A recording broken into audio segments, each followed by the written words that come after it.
Teman-teman Salafi dengan Muhammadiyah itu punya kesamaan. Hanya saja Bapak Ibu harus dipahami, Salafi ini dah baik kaitannya nih. Salafi ini Bapak Ibu, itu sesama mereka berantem itu. Dia ada kelompok-kelompok tertentu. Kita ambil kelompok yang paling lurus. Arti paling lurus di sini, yang tidak mengkafirkan orang, tidak membid'ahkan orang, tidak mengharamkan jasad orang. Kita ambil yang paling sangat-sangat cukup lembut. Ada. Mereka baik dan mereka bersahabat dengan kita. Tapi bagi mereka yang salah, yang betul-betul, hitam-hitam, putih-putih. Salah satu persamaan antara Muhammadiyah dengan Salafi itu Bapak Ibu, menolak yang disebut dengan hadis dhaif dan palsu. Itu sama. Jadi di Muhammadiyah itu menolak hadis palsu dan lemah. Apa tak lagi di Salafi? A'udzu billahi minasyaitonir rajim. Bismillahirrahmanirrahim. Assalamualaikum warahmatullahi wabarakatuh.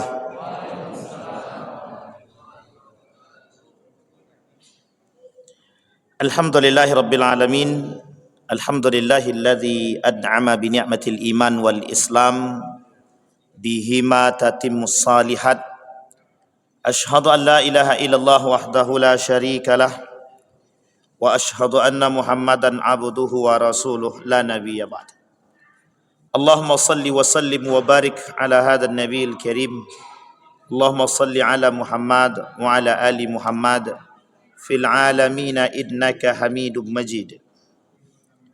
Ya ayuhan nasu taqu rabbakumul ladzi khalaqakum min nafsin wahidah wa khalaqa minha zawjaha wa batha minhuma rijalan katsiran wa nisaa wattaqullaha alladzi tasaaluna bihi wal arham innallaha kana 'alaikum raqiba. Wa qala Allah ta'ala ya ayyuhalladzina amanu taqullaha wa qulu qawlan sadida yuslih lakum a'malakum wa yaghfir lakum dhunubakum wa may yuti'illaha wa rasulahu faqad faza fawzan azima.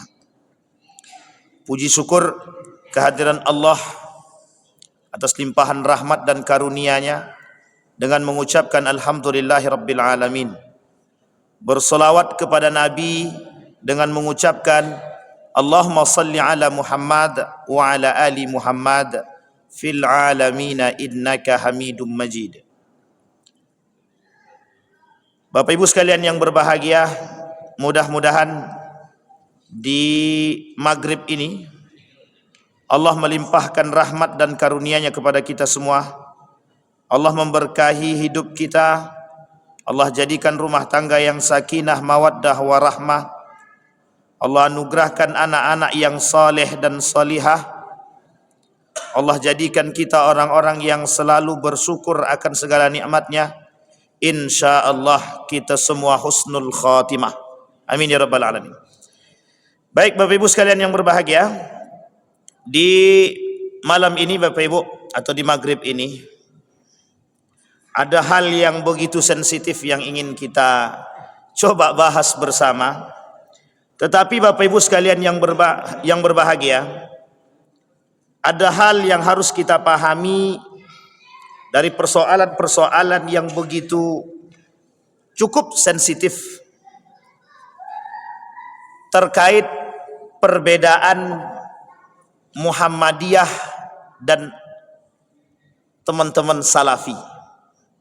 Ini teman-teman Salafi nggak ada ini. Ini kalau ada teman Salafi enak. Ini ada Bang Muhammadiyah, sama orang KMF Muhammadiyah. Kita orang Muhammadiyah. Jadi Bapak Ibu sekalian yang berbahagia, beberapa pekan yang lalu banyak pertanyaan terkait Muhammadiyah ini atau keberadaan Muhammadiyah ini. Apakah Muhammadiyah ini sama dengan teman-teman Salafi atau Wahabi? Tapi saya tak pakai kalimat Wahabi, saya pakai kalimatnya Salafi saja. Apakah sama Muhammadiyah dengan Salafi atau justru berbeda?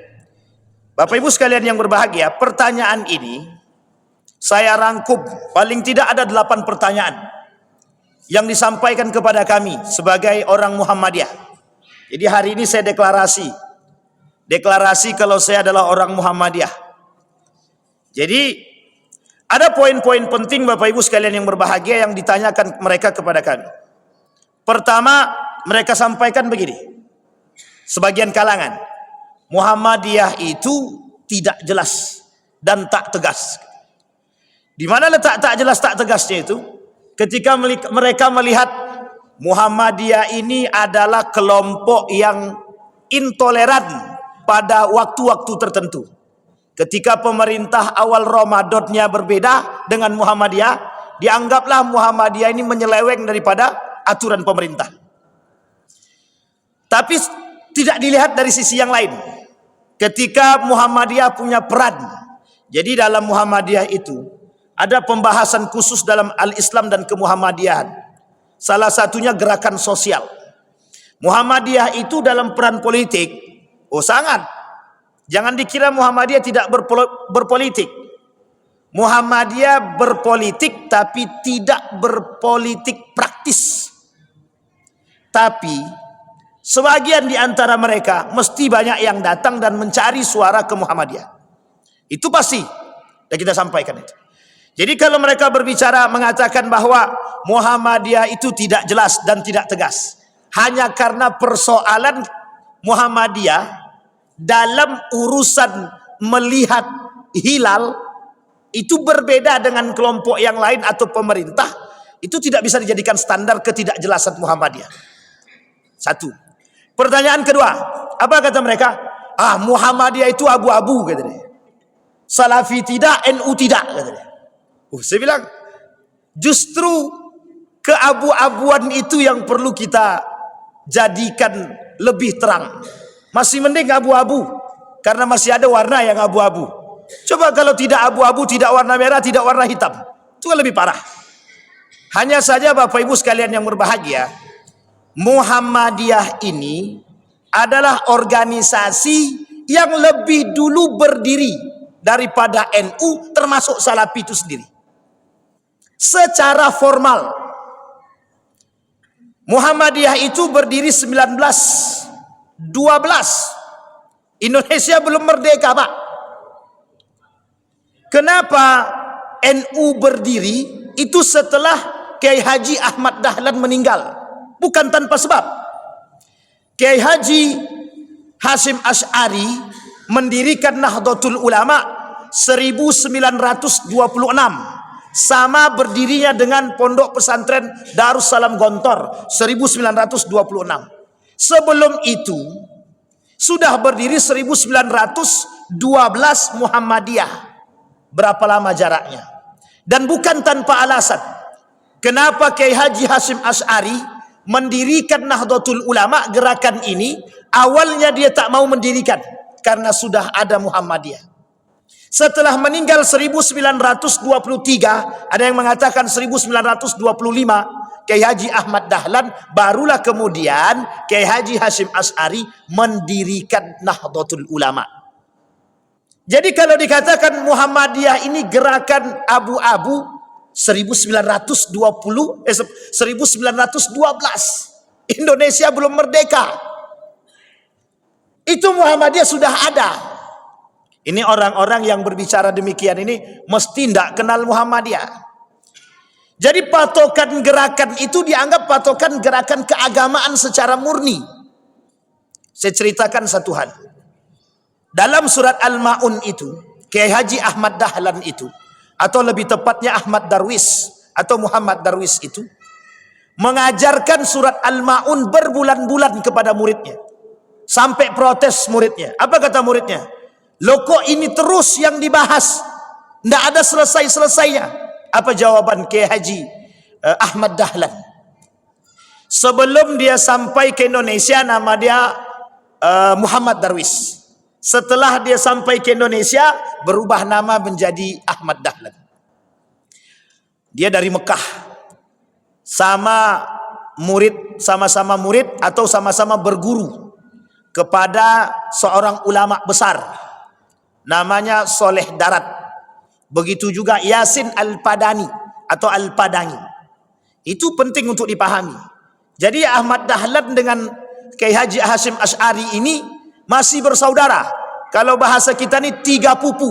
Oh, coba dekat itu, sangat dekat sekali. Jadi kemudian kita kembali kepada cerita Ahmad Dahlan tadi. Ketika ditanya sama muridnya, kok surat Al-Ma'un tak selesai-selesai, padahal kan pendek. Apa jawaban Kiai Haji Ahmad Dahlan kepada muridnya? Sudah dilakukan atau belum? Sudah diamalkan atau belum? Coba bayangkan. Sekarang berapa banyak orang yang hafal Quran? Coba tanya 1 ayat saja. Sudah diamalkan atau belum? 1 ayat saja. Dari surat Al-Ma'un itu, yang ditanyakan oleh muridnya kepada Kiai Haji Ahmad Dahlan, yang dikatakan tidak selesai, ditanyakan balik sama Ahmad Dahlan. Apa kata Ahmad Dahlan? Sederhana pertanyaannya, sudah diamalkan atau belum? Jawabannya sederhana, belum diamalkan. Apa kata Kiai Haji Ahmad Dahlan? Amalkan dulu. Itulah cikal bakal berdirinya hari ini Rumah Sakit Muhammadiyah. Jadi jangan kata kalau Muhammadiyah itu tidak punya peran terhadap Republik Indonesia. Bukan tidak punya peran, sangat punya peran sekali. Bayangkan. Nah, jadi Bapak Ibu, tapi mereka anggap Muhammadiyah ini abu-abu dalam istilah agama. Lembut tidak, kasar tidak. Karena pemahaman Muhammadiyah itu wasatiyah, lebih modern atau tengah-tengah. Daren. Baik, yang ketiga. Pertanyaan yang ketiga. Jamaah Muhammadiyah banyak yang pindah ke Salafi gitu deh. Oh, ini pertanyaan. Ini ada abang orang Muhammadiyah. Betul Bang? Coba tanyakan. Apa kata mereka? Jamaah Muhammadiyah banyak pindah ke Salafi, Ustaz. Karena Salafi itu, karena Muhammad itu tidak jelas. Makanya banyak pindah ke Salafi. Salafi itu hitam-hitam, putih-putih. Kata dia, ini tidak ada, nanti kita lihat. Ada persamaan, ada perbedaan. Kita harus adil. Kita harus adil. Kalau Bapak Ibu tengok, secara selintas atau sepintas, masalah persoalan ibadah Muhammadiyah memang agak nampak mirip dengan teman-teman Salafi.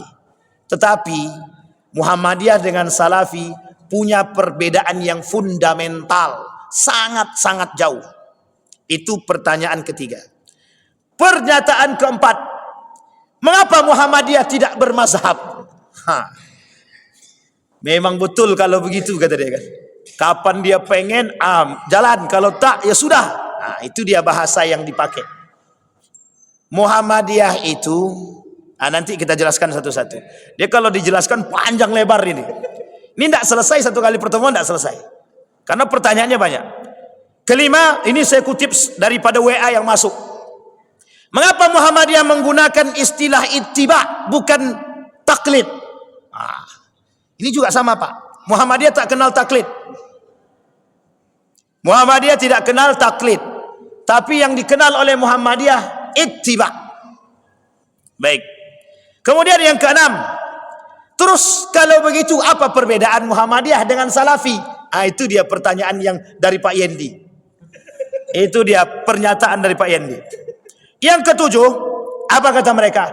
Warga Muhammadiyah bosan dengan materi-materi Muhammadiyah, sehingga banyak yang tak mau datang dengan kajian-kajian di Muhammadiyah. Ini nanti kita perlihatkan Bapak Ibu. Ada fenomena yang sangat unik itu Bapak Ibu. Di Indragiri Hilir. Itu ada Masjid Muhammadiyah di Tembilahan itu. Itu kalau, ini unik. Jadi ketika sholat 5 waktu, itu yang sholat itu 1 sop tak sampai. 1 sop tak sampai. Tapi kalau Muhammadiyah lebaran duluan, itu sampai lantai dasar pun gak cukup. Itu Pak, jadi sebenarnya relawan Muhammadiyah itu banyak.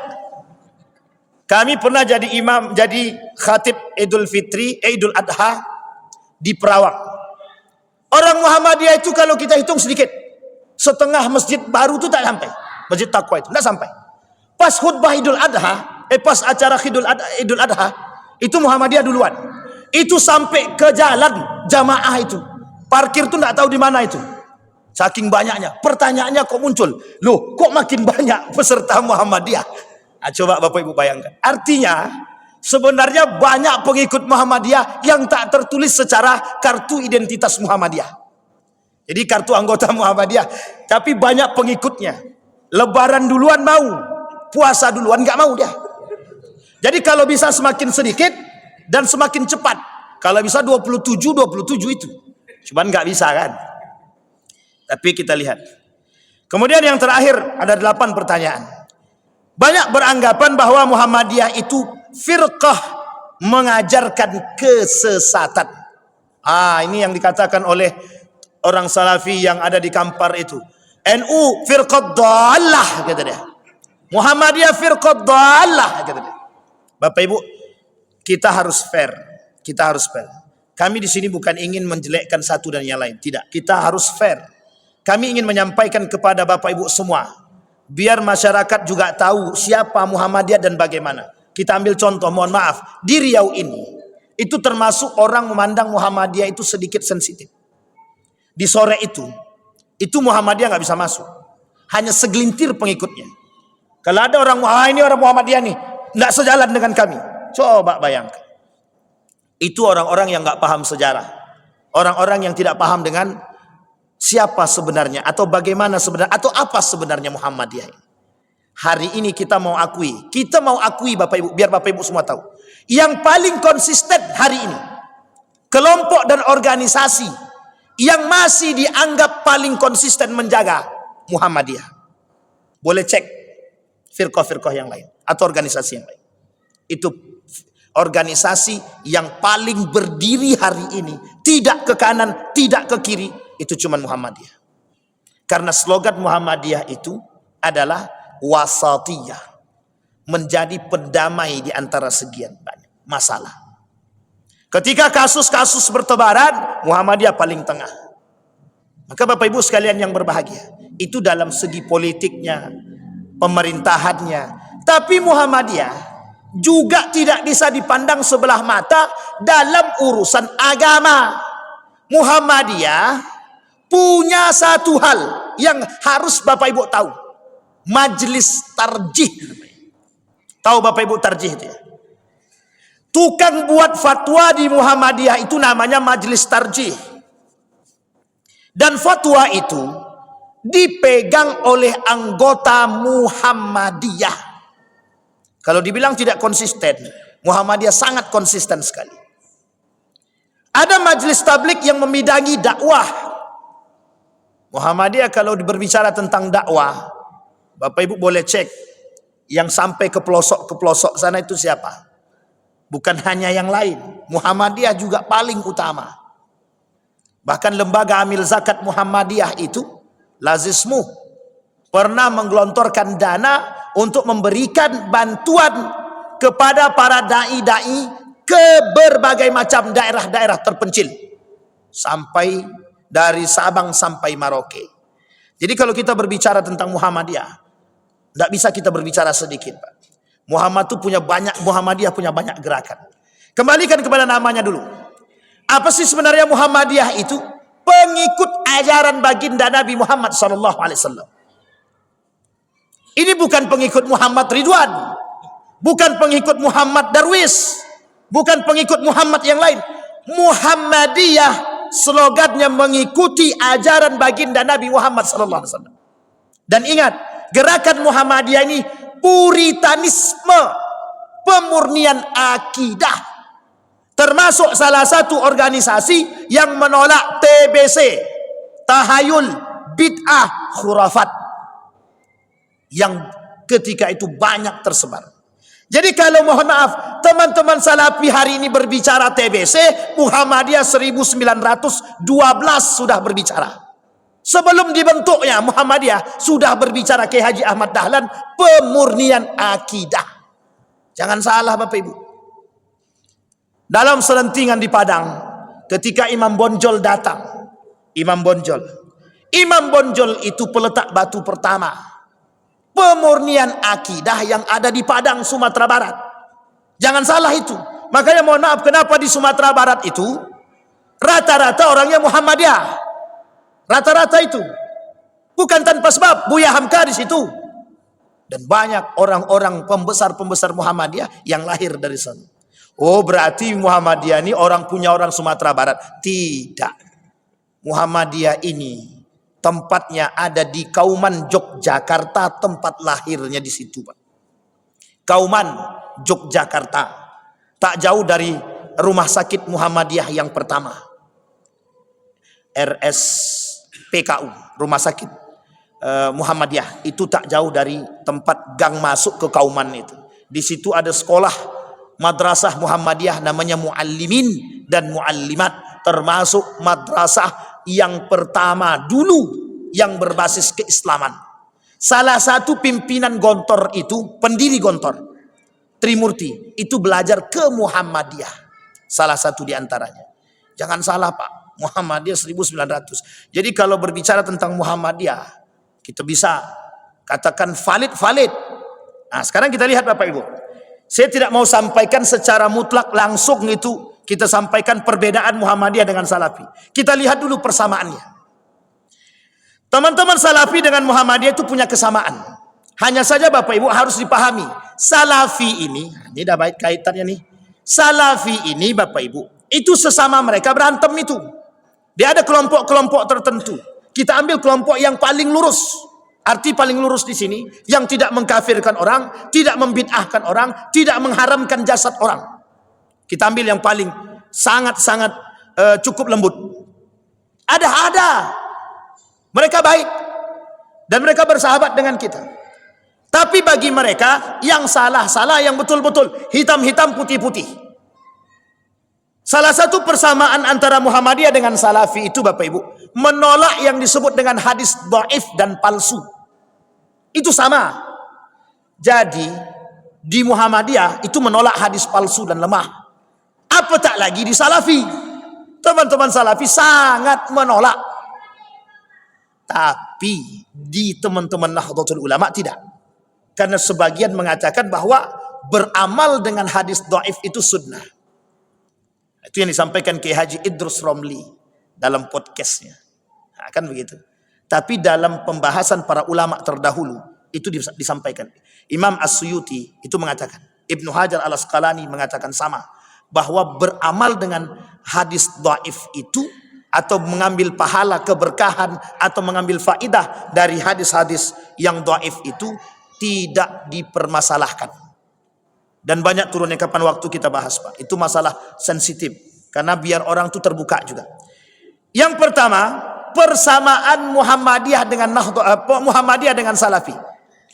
Salafi ini gerakan yang baru muncul pada masa kerajaan Saud dan ada kerjasamanya. Saya tak bahas sejarahnya. Kalau bahas sejarahnya udah habis. Kita bahas di Mukminin kemarin. Kalau dibahas itu lagi panjang. Artinya ada dua kelompok. Satu yang garis lurus, satu yang menyesatkan. Itu ada. Satu yang buatan Inggris, satu lagi yang asli mujtahid. Oleh para sebagian ulama begitu. Sehingga memandangnya harus, kita memandang Salafi ini juga harus objektif. Ada yang bermazhabkan Imam Ahmad ibn Hanbal, ada yang tidak bermazhabkan sama sekali. Jangan salah Bapak Ibu. Di Saudi itu pernah disampaikan salah satu asisten daripada Abdurrahman Sudais. Apa kata asistennya? Di Saudi ini no mazhab, kata dia. Oh, jangan coba-coba Pak. Itu kata mereka, no mazhab di Saudi ini. Tapi sebagian kalangan ada yang betul-betul bermazhabkan Imam Ahmad ibn Hanbal. Dan itu salah, kata salah. Tak salah. Siapapun berhak berpegang teguh kepada mazhab apapun. Wong kita yang teman-teman yang mengatakan bahwa kami berpegang teguh kepada mazhab Syafi'i. Wong istrinya juga nggak pakai cadar tuh. Artinya tidak murni Syafi'i secara utuh. Artinya siapapun boleh berpegang teguh asalkan berpegang teguh dengan mazhab itu punya ilmu. Bukan tidak punya ilmu. Kalau tidak punya ilmu, bertaklidlah kepada ulama. Itu dia dalam teman-teman Nahdlatul Ulama. Di Muhammadiyah, kami berittiba kepada Majelis Tarjih atau HPT, Himpunan Putusan Tarjih Muhammadiyah, yang sudah dinyatakan dalam Muktamar Muhammadiyah dan disahkan. Jadi tidak sembarangan Pak. Ketika memfatwakan satu masalah, itu Muhammadiyah mendatangkan semua pakar. pakar psikologi, ini ada terbaru. Hukum makanan di Jepang, makanan asli Jepang dalam pandangan Muhammadiyah. Sebelum Muhammadiyah memfatwakan makanan asli Jepang itu, Muhammadiyah panggil orang asli Jepang yang tinggal di Jepang, dipanggil yang paham betul. Psikologi dipanggil, ahli makanan gizi dipanggil, ahli hukum dipanggil, ahli agama dipanggil semua. Duduk untuk merumuskan satu fatwa. Jadi jangan kira abu-abu. Tidak jelas itu Muhammadiyah. Kayak solat tarawihnya 4-4, yang lain tu 2-2, dia pula yang 4-4. Jangan salah Bapak Ibu. Apakah ada hadis yang berbicara secara mutlak bahwa solat tarawih itu dilakukan cuma 2-2 saja? Saudi Arabia hari ini itu 13, bukan 11, bukan 23. Coba cari. Setelah Bapak Ibu cari, ada dalilnya, ada hadisnya. Apa tak lagi yang 4-4-3 dari Siti Aisyah. Oke, oleh sebagian kalangan mengatakan hadis itu untuk witir. Ini kapan waktu kita bahas khusus itu. Di sini saya tak mau bahas karena tak selesai nanti, tak sampai. Ini baru persamaan, belum perbedaan. Yang pertama, persamaannya adalah kembali kepada Al-Quran dan Sunnah. Sama slogannya. Sama slogan. Slogan Muhammadiyah, kembali kepada Al-Quran dan Sunnah. Jadi tolak ukurnya adalah Al-Quran dan Sunnah. Bukan yang lain. Gak ada yang lain. Gak ada.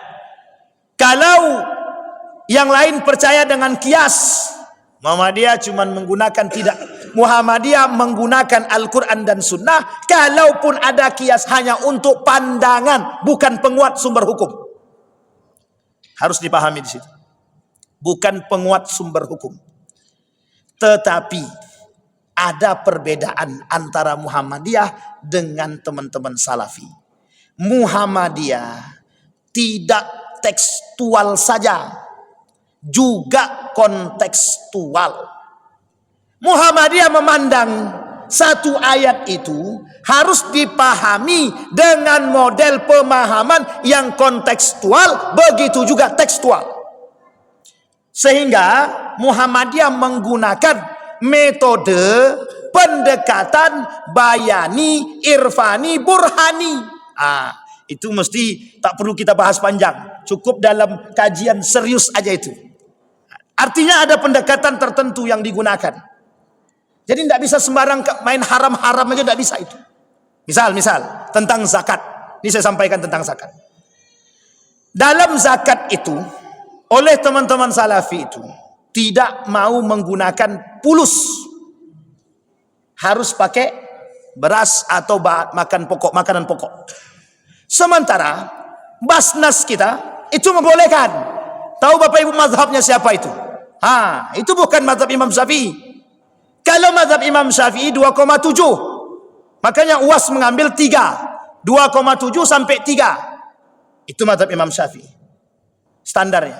Di Muhammadiyah mereka tidak seutuhnya menyalahkan dan masih bisa menerima ketika ada orang yang membayar dengan uang.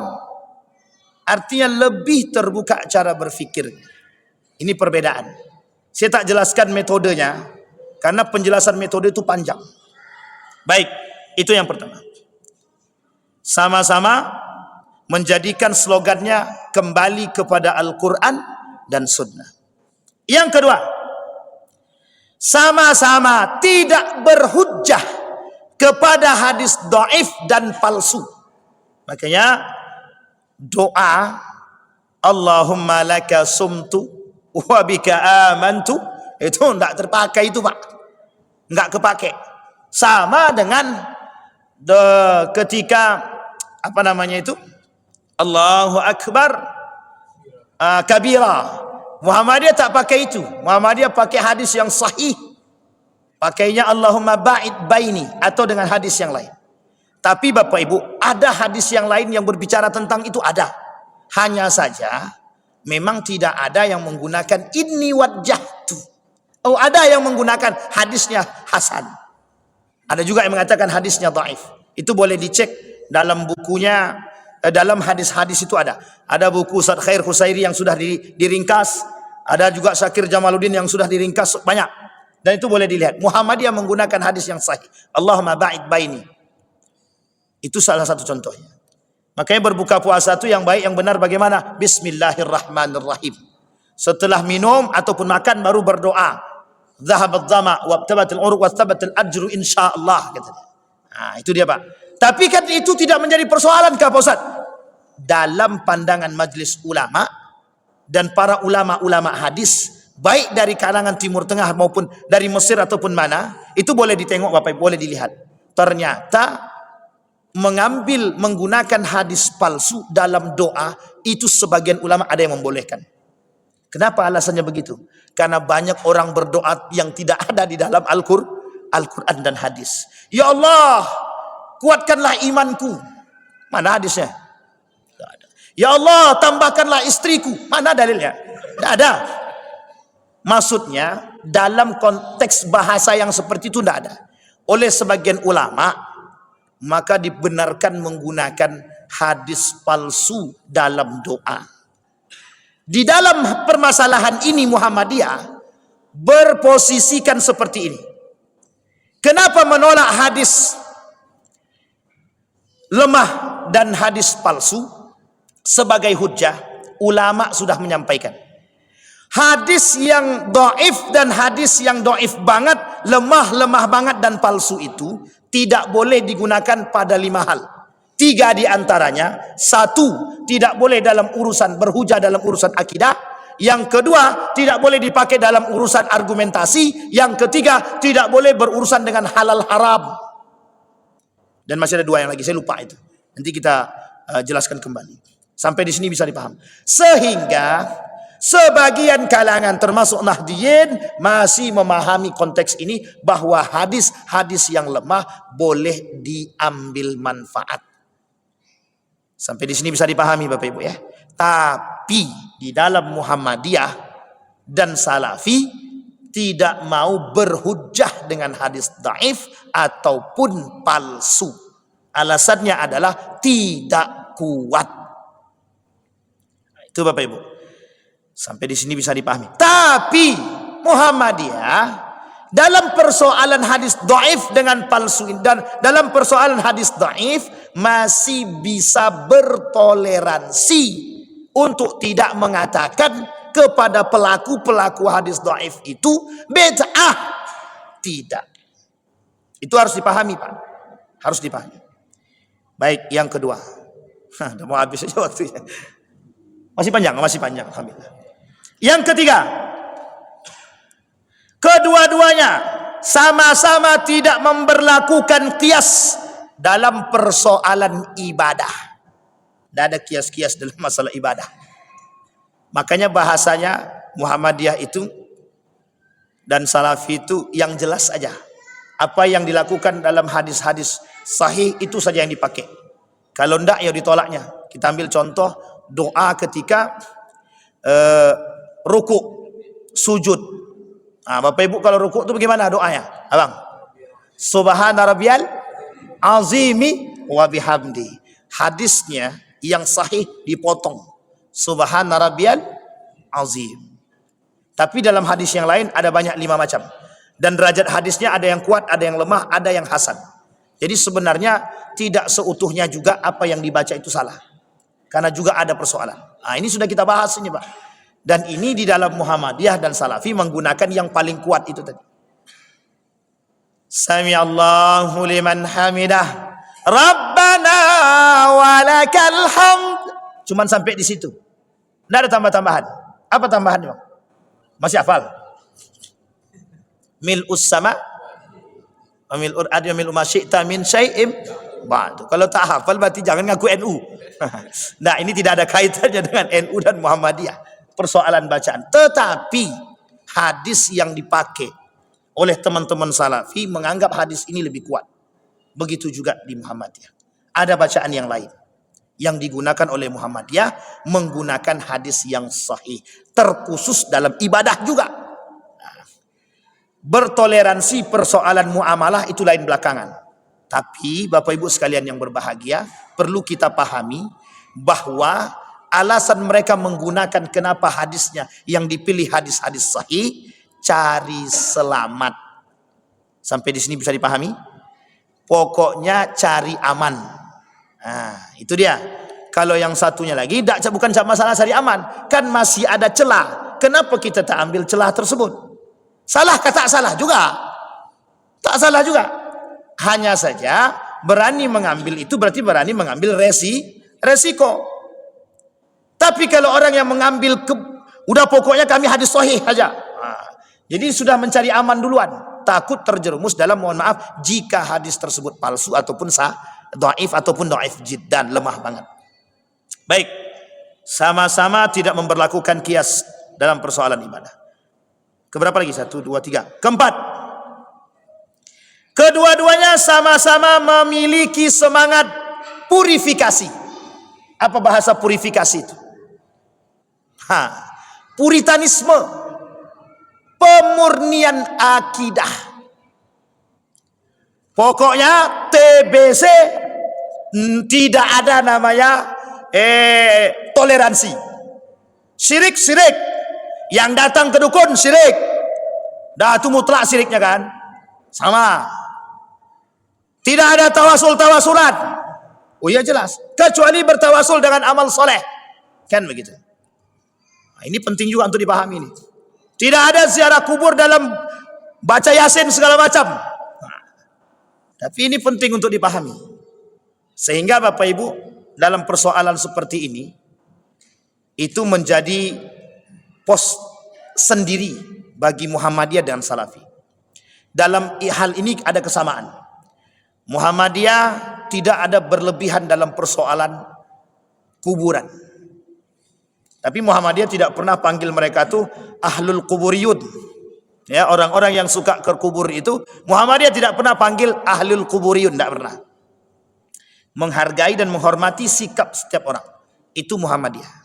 Muhammadiyah sekalipun berbeda dengan pandangan Muhammadiyah tidak pernah menggunakan kalimat yang kasar atau kekerasan. Itu tidak pernah.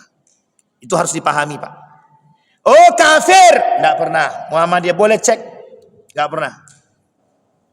Oh ini bukan saudara kami, tidak pernah. Bahkan masjid-masjid Muhammadiyah aja mau disikat sekarang. Jadi kita harus berjuang, kami harus berjuang untuk mengembalikan itu. Apa maksudnya purifikasi di sini? Dulu banyak yang, mohon maaf, bahasa lainnya itu apa ya? Dalam bahasa gaulnya itu saya lupa. Tapi yang jelas masuk Islam tapi tetap sesajenan. Islam kejawen, bukan hanya Islam kejawen, apa namanya itu ya, bahasa gaulnya itu, dalam bahasa akademiknya itu. Mesti lupa lah. Artinya Islam masuk dia. Tapi menyembah patung, bukan menyembah patung, sesajenan masih. Dulu banyak begitu. Orang Jawa masuk Islam tapi tak solat.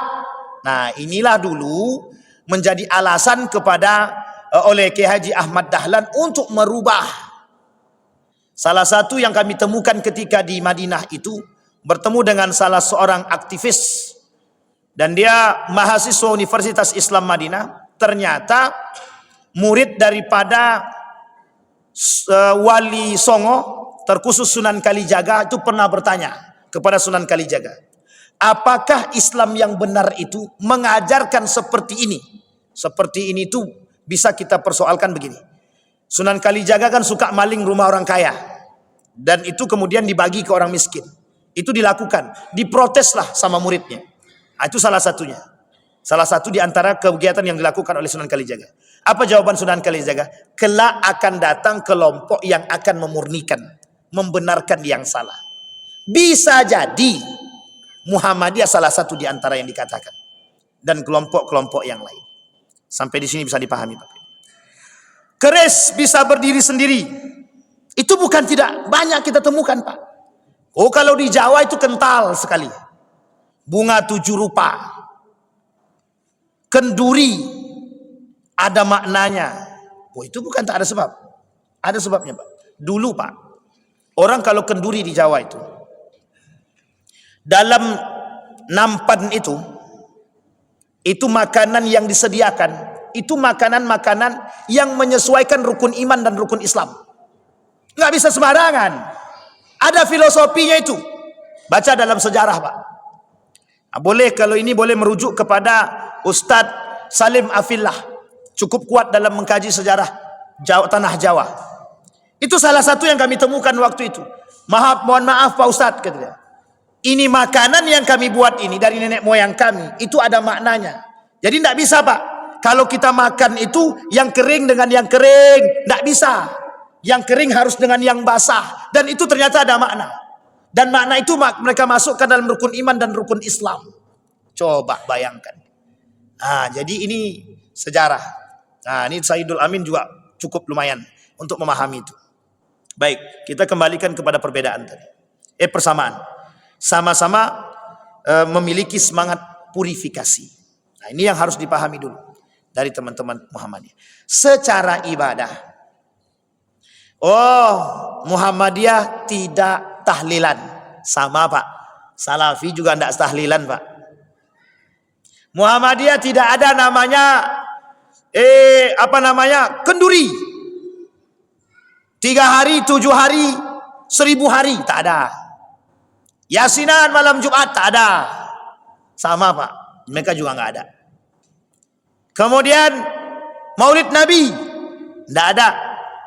Di Muhammadiyah ada sedikit perbedaan dari zaman dahulu dengan sekarang. Profesor Dr. Haji Yunahar Ilyas mengatakan, memahami makna Maulid Nabi bukan dimaknai dengan makna hukum syariat, tapi lebih kepada budaya. Salah satu perbedaannya adalah Muhammadiyah masih menerima budaya yang sejalan dengan agama dan syariat Islam. Itu penting untuk dipahami. Di sini perbedaannya, Pak. Baik, sampai di sini bisa dipahami ya Bapak Ibu ya.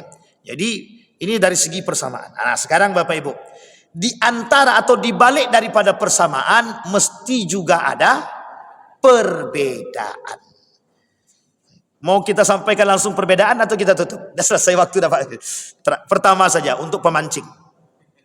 Untuk pemancing. Sekarang Bapak Ibu sekalian yang berbahagia, apa perbedaan antara Muhammadiyah dengan Salafi? Kita lihat. Panjang nih Bapak Ibu. Muhammadiyah menerima modernisasi atau kemoderenan, lebih tepatnya wasatiyah. Sementara teman-teman Salafi tak mau terima, cuman pakai HP. Nah, ini tolong dipotong yang terakhir. Artinya mereka teman-teman Salafi tidak mau menerima modernisasi. Kemoderenan ini mereka tidak terima. Sementara Muhammadiyah itu menerima perkembangan zaman secara modern. Kenapa? Karena dalam pandangan Muhammadiyah, modern ini, perkembangan zaman ini tidak bisa ditolak. Artinya, pada satu sisi, dalam persoalan muamalah, Muhammadiyah membuka diri untuk kembali mengkaji. Sehingga muncul hukum-hukum yang baru yang berdasarkan hasil putusan tarjih Muhammadiyah yang memang layak dikeluarkan dan diikuti oleh anggota Muhammadiyah. Kita ambil contoh. Muhammadiyah itu kalau melihat hilal menggunakan apa? Hisab. Betul ya? Hisab. Tapi kemarin Muhammadiyah agak sedikit lebih modern. Menggunakan hisab dan imkanur ru'yah. Sementara pemerintah ru'yah, tapi satu sisi menggunakan hisab. Sampai di sini bisa dipahami. Artinya ada titik temu yang bisa disamakan. Nah, ini penting untuk dipahami. Kalau dulu cuman kami pakai hisab saja, betul. Tapi sekarang Muhammadiyah juga bisa menggunakan yang disebut dengan imkanur ru'yah. Hisab dipakai, imkanur ru'yah juga dipakai. Nah, ini penting. Muhammadiyah tidak menolak modern, betul. Perkembangan zaman di Muhammadiyah mereka terima.